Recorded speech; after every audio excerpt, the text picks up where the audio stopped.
So we've had a really big event in the last week with the US elections, obviously getting a result. Joe Biden's been elected the President of the United States, amazingly 48 years to the day of when he was first elected to the Senate. Over his campaign, Joe Biden raised $290 million more than President Trump to run his campaign, which I thought was a phenomenal figure that the Democrats were raising.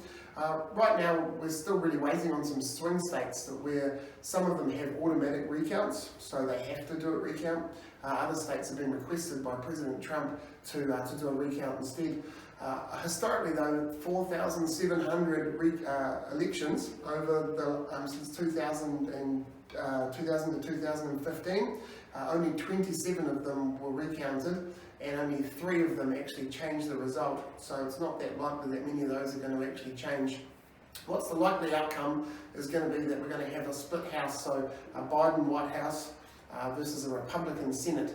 And that's going to mean that Joe Biden's going to be able to make some positive political changes, such as reversing or rolling back the changes on the Paris climate change agreements, going through and looking at rejoining the World Health Organization, allowing asylum seekers back into America, and also changing the immigration policies for some of the Muslim countries that President Trump banned.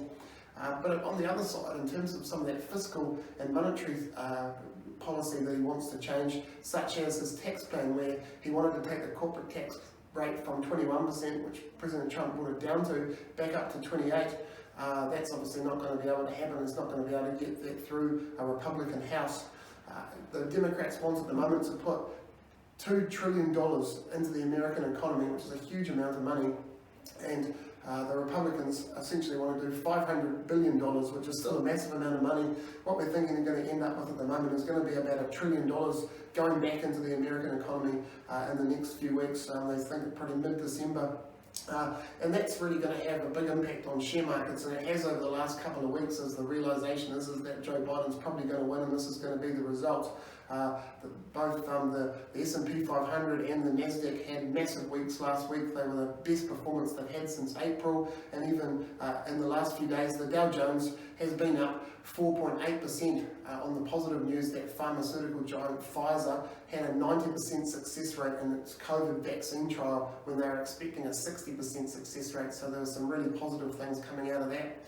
For us here at Rival Wealth, we've started increasing our growth assets now that we know that there's a bit of certainty around what political direction the world's largest economy is going to be taking.